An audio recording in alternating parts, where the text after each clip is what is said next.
Vamos a continuar explicando nuestros diversos tipos de fauna. El día de hoy vamos a estar hablando de las salamandras y cecilias, un conjunto de animales que pueden excavar a pesar de no tener extremidades. Además de lo anterior, vamos a adentrarnos a nuestra unidad 4.3, las tortugas. Vamos a estar viendo su tipo de reproducción, su hábitat, su alimentación, etcétera. Entonces vamos a comenzar con nuestra parte 4.2, cecilias y salamandras. Bienvenidos. Aquí en pantalla ustedes están viendo dos palabras, nuestro apartado de cecilias y nuestro apartado de salamandras. Para el caso de las cecilias, nosotros lo vamos a encontrar dentro del orden de las Hypniopianas.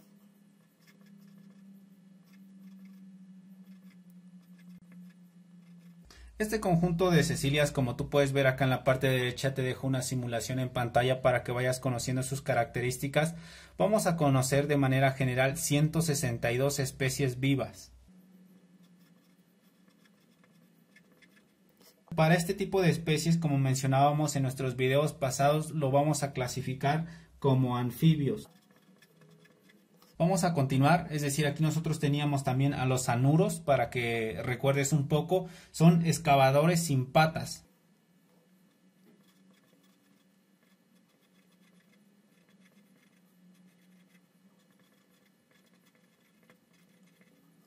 Son un poco similar o tienen al menos la estructura similar a una serpiente, sin embargo no es lo mismo por las características que estamos mencionando. Vamos a mencionar que a pesar de que son excavadores sin tener extremidades, algunos también pueden llegar a tener un hábitat de manera acuática. Vamos con nuestro punto número 2, vamos a irnos al orden de Caudata. Dentro de nuestro orden Caudata, como te lo puedes imaginar, se refiere a nuestras salamandras. Vamos a escribirlo. En la parte izquierda de la pantalla te dejo un video interactivo para que puedas ir diferenciando sus características, además de que si no lo conozcas lo vayas conociendo. Dentro de este orden vamos a conocer hasta 390 especies vivas. Es decir, tenemos una gran diversidad. Y para el caso mexicano podemos encontrar unos tantos. Por aquí en pantalla te dejo algunos ejemplos para que puedas complementar. Vamos a tener uno o dos pares de patas o patas ausentes. Aquí es un caso curioso.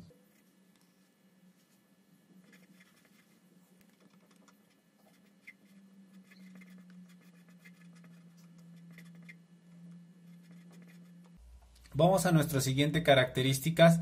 Vamos a tener hábitats terrestres y también acuáticos. Entonces vamos a escribirlo aquí como una característica y posteriormente vamos a escribir en nuestra parte 3, acá en la parte inferior, el literal, la palabra hábitats.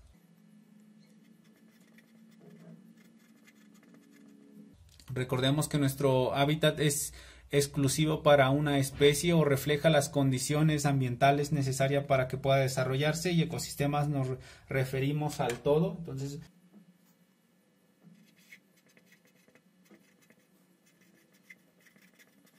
inclusive aquí también estás englobando a los anuros para que lo tengas en cuenta por si quieres aprender una sola sección de hábitats que englobe a estos conjuntos de especies. Vamos a indicar nosotros acá que también son anfibios, por si se te llega a olvidar.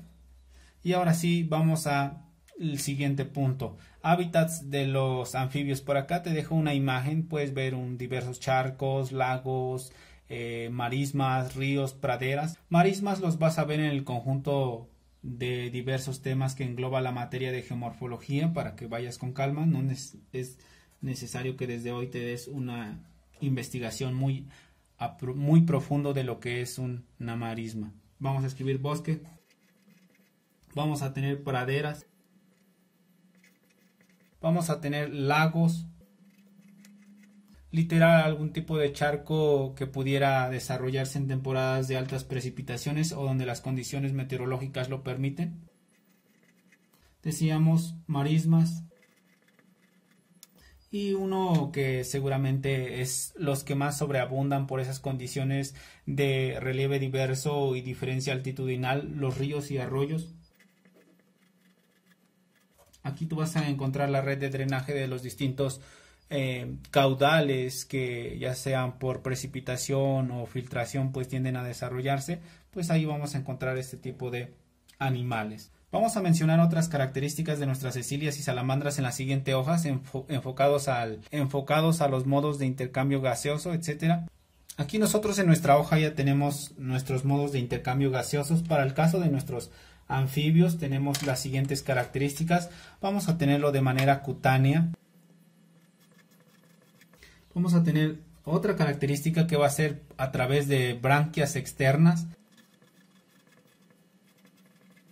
También vamos a tener una característica que inclusive tenemos los mamíferos, los pulmones. Vamos con el apartado de glándulas. Nuestras glándulas para el caso de nuestros anfibios en general, o tenemos aquí especificados a cecilias y salamandras, van a ayudar a proveer protección contra diversos daños de tipo mecánico, degradación, sobre todo también enfocado a la pérdida del recurso hídrico y también a desecación en temporadas de déficit hidrológico.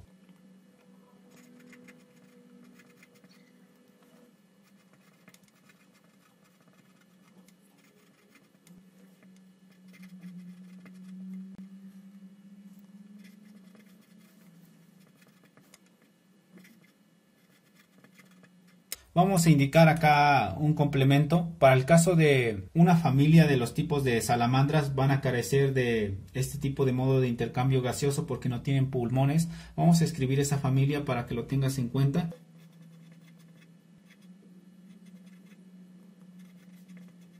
Aquí ya lo hemos anotado. Vamos a anotar nuestro punto 3, la lengua. Este también lo viste en el apartado de los anuros. Van a ser una técnica de alimentación.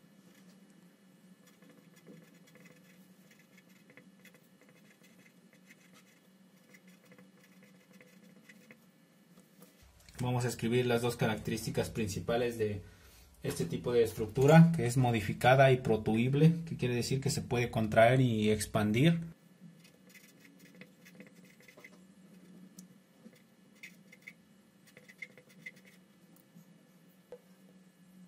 Vamos al siguiente punto. Vamos a anotar otras características que son necesarias para entender la dinámica de nuestras cecilias y salamandras.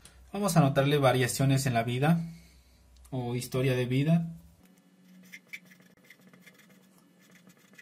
Igual que los anuros, vamos a tener dos fases. Vamos a tener una fase larvaria y una fase adulta, para que lo tengas en cuenta. Ya lo habíamos explicado. Sin embargo, para que complementes estos tipos de anfibios, anótalo.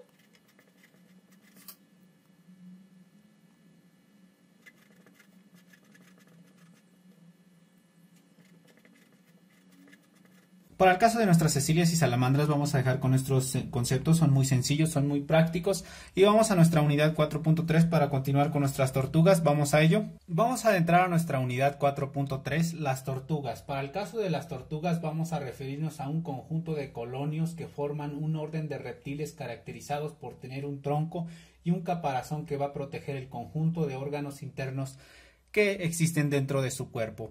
Es decir, ya vamos a entrar a otra temática diferente, los reptiles. Para el caso de este tipo de reptil va a ser el más antiguo que tenemos hoy en día y data del Triásico. Y un poco para complementar la información, no es necesario que lo anotes. En las siguientes materias va a haber diversos concursos para participar en veranos delfines, en donde tú puedes interactuar con la naturaleza, con la parte biológica. Por lo tanto, te recomiendo que si te interesa cuidar a las tortugas, a ver sus nichos, su hábitat, santuarios, inclusive en Colima tenemos algunos tantos, tú puedes googlear esa información para que te vayas durante un mes a una brigada de conservación de las tortugas. ¿Cuál es la ventaja? Que puedes contagiar a otros tantos para que ellos también cuiden el planeta, cuiden las tortugas. Vamos a anotar el concepto que mencionamos al principio. Vamos a escribir nuestros conceptos.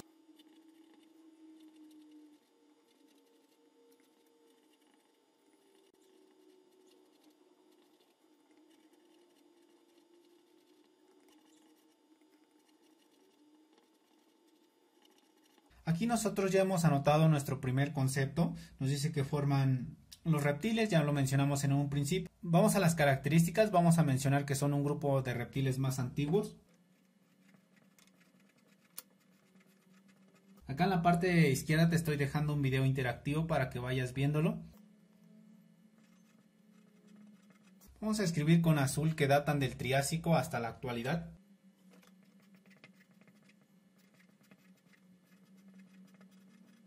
En diversos libros tú vas a encontrar que la característica principal o la más importante de las tortugas es que su columna vertebral está soldada a la parte dorsal de su caparazón. Entonces vamos a anotar este concepto en caso de que lo llegases a encontrar en algún tipo de bibliografía.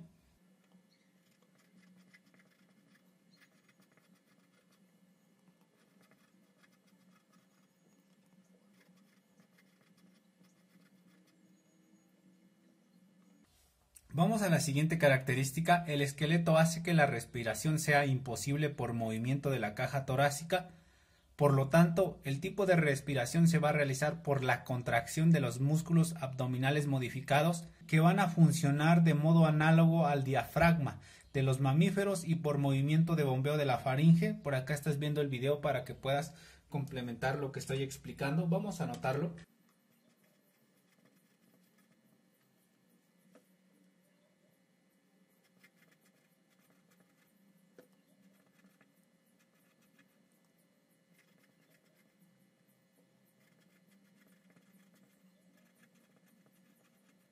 Vamos a tener que estas especies carecen de dientes, pero van a tener un pico córneo que cubre su mandíbula.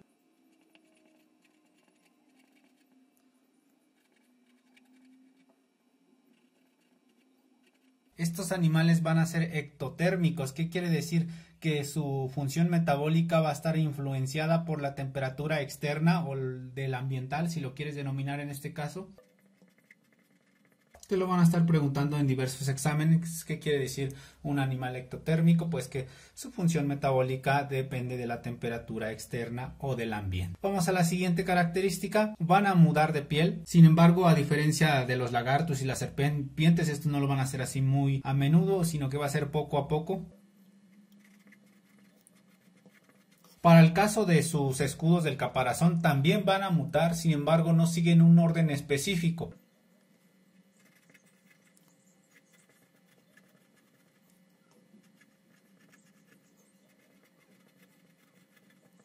Vamos al siguiente punto. Vamos a cambiar nuestro video hacia la parte derecha. Vamos a escribir la reproducción. Como ya sabemos, nuestras tortugas tienen la característica de ser ovípara.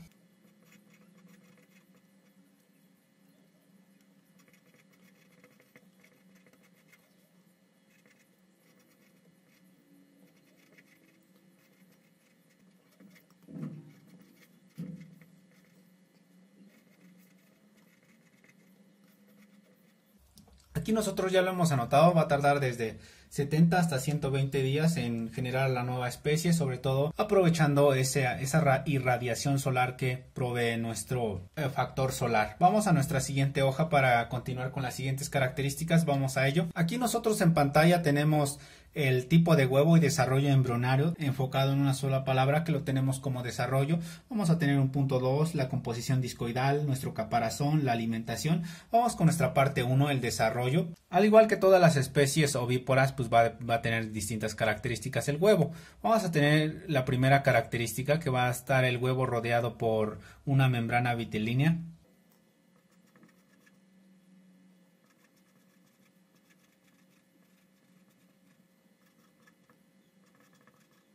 Va a tener 3 capas de albúmen y cutícula.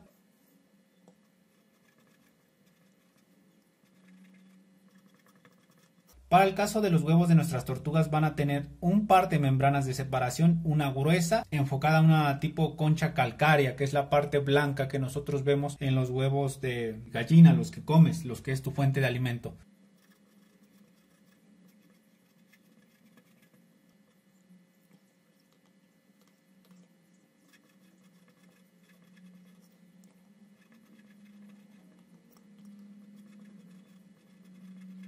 Bueno, la siguiente característica, pues ya lo mencionamos en la parte anterior, ¿no? Que los huevos tienen que ser depositados bajo tierra, lo mencionábamos en las características. A partir de ello ahí se va a tener la función de ir incubando hasta llegar a los 70 o 120 días, donde llega a generar la nueva especie.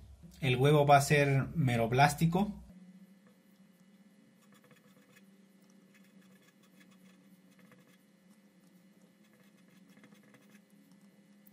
Aquí nosotros ya hemos anotado la característica del huevo meroblástico. Vamos al siguiente punto. Vamos a hablar de la composición discoidal. Van a estar compuestos por diversas formas. Vamos a escribirlo primero y después explicamos. Vamos a tener una función blastodermo.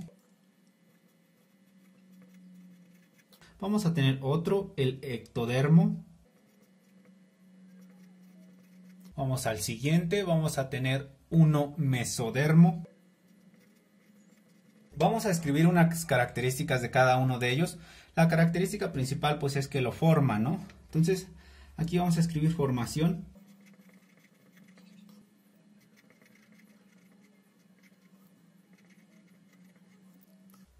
En la parte de nuestro blastodermo va a permitir un conjunto de características que es el desarrollo de 3 capas germinales que luego se van a dar lugar a la formación del embrión.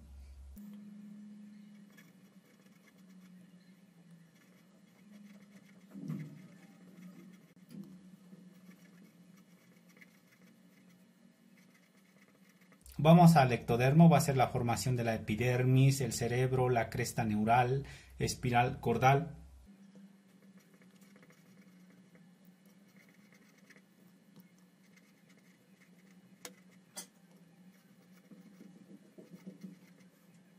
Vamos a nuestro mesodermo, la formación de músculos donde encontramos el corazón somitas, corazón espaldar, el plastrón, el notocordio, etc.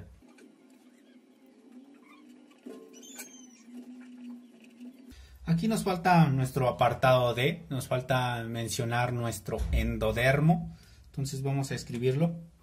Nuestro endodermo va a formar tubo digestivo, hígado y intestinos.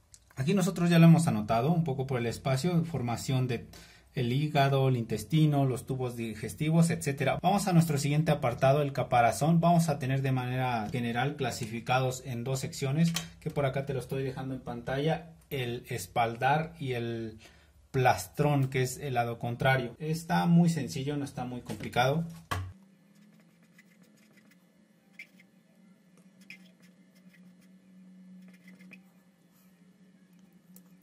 Vamos a anotar el concepto, pues espaldar, como su nombre lo dice, va a ser la parte superior o dorsal, también llamado caparazón.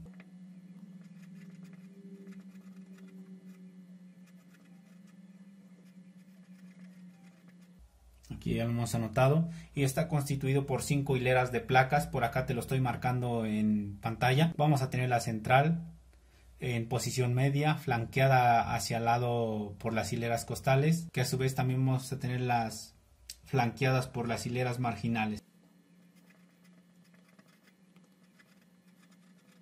Este va a ser la parte ventral, como lo veías con los arácnidos.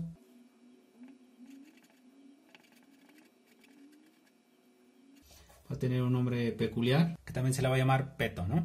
Aquí nosotros podemos ver las placas óseas de una forma diferente. Por ejemplo, el del caparazón vamos hablando de nuestro lado espaldar, ahora estamos hablando de nuestra forma ventral. Vamos a la alimentación. Nuestra alimentación pues va a variar dependiendo del hábitat de la especie. Es decir, no es lo mismo una tortuga de ambientes muy acuáticos a uno muy terrestre.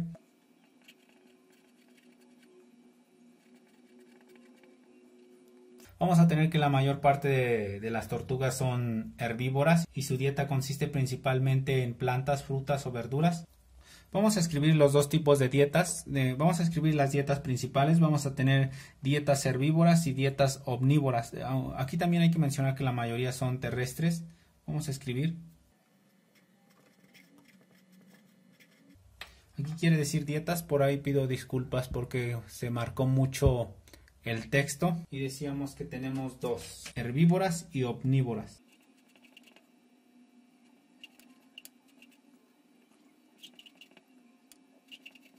Ya lo tenemos escrito, recordándote que esto en verde quiere decir dietas, para que lo tengas en cuenta. Vamos a tener herbívoras que van a enfocarse a plantas, frutas o verduras.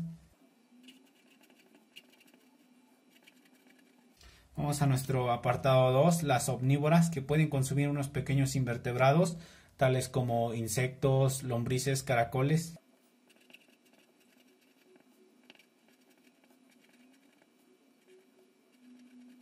Vamos a los tipos. Para ello te voy a poner aquí las imágenes en pantalla. Tenemos nuestra tortuga lora. Va a tener un tamaño hasta 67 centímetros, es decir, es un tamaño considerable. Si lo puedes considerar con los que has visto, va a ser una tortuga marina y se considera como la más pequeña. Va a desovar en sitios de arribada, es decir, llegan muchas tortugas a la vez a la playa, es decir, cuando llega esa temporada de la siguiente generación tienen que salir a superficie. Vamos a nuestro siguiente punto, la tortuga golfina. Puede llegar hasta medir hasta 75 centímetros. El caparazón tiene forma de corazón o redondeado, de color oscuro o verde. Va también a desovar en la playa. Vamos al siguiente. Tenemos a nuestra tortuga verde. Van a ser principalmente herbívoras, es decir, va a estar comiéndose plantas, frutas o verduras dependiendo de las condiciones marinas, ¿no? Porque también va a depender de esas condiciones vegetativas. Y van a vivir en aguas de muy poca profundidad. Recordemos que en aguas marinas las olas pueden tener unas condiciones de fuerza, de presión considerables y por su dimensión puede ser afectada. Vamos a nuestra tortuga caguama, uno de los que se encuentran en peligro de extinción para el caso mexicano. Puede llegar a medir hasta 92 centímetros y pueden llegar a tener una etapa de vida inclusive similar a la de un humano con 62 años de vida silvestre. Nos vamos al siguiente. Vamos a tener una tortuga Carey que puede llegar a tener un tamaño hasta 90 centímetros dependiendo del hábitat, de su desarrollo, de su evolución. Vamos a tener como característica que emergen a superficie para poder llegar a depositar sus huevos. Puede llegar a poner hasta 150, es decir, una cantidad considerable. Vamos con laúd. Es la tortuga más grande del mundo. Su caparazón es suave con textura de cuero. Y vamos al siguiente. Vamos a tener la tortuga del desierto. Puede llegar a medir hasta 22 centímetros y va a alimentarse principalmente de las semillas del conjunto de vegetación que habitan en esa zona. Van a ayudar a la germinación de semillas en el desierto. Esa es una función que hay que tener en cuenta. Vamos con la tortuga de las cuatro ciénegas. Puede llegar a medir hasta 15 centímetros. Es una especie endémica, quiere decir que es exclusiva para nuestra zona de Chihuahua, nuestra zona norte de la República Mexicana. Va a habitar en ambientes acuáticos naturales, en lagunas y en algunos sitios denominados pozos o pozas. Vamos a complementar con unas diapositivas más. Tenemos un apartado de educación ambiental. Aquí nosotros vamos a tener en cuenta que está prohibido arrojar residuos sólidos urbanos en almacenes temporales o en cuerpos de agua donde puede llegar a habitar diversas tortugas. Por lo tanto, cuando estés consumiendo distintos plásticos, distintos productos con cubierta de plástico, tienes que tener mucho cuidado en ese sitio de disposición final de ese plástico. Tenemos una norma que es la norma 162 Semarnat del 2012 que nos habla de la conservación del hábitat natural de la población de los ejemplares de la especie silvestre para ayudar a la anidación del conjunto de tortugas y que pueda llegar a habitar todavía en un tiempo considerable. Por esta semana vamos a dejarlo hasta este apartado.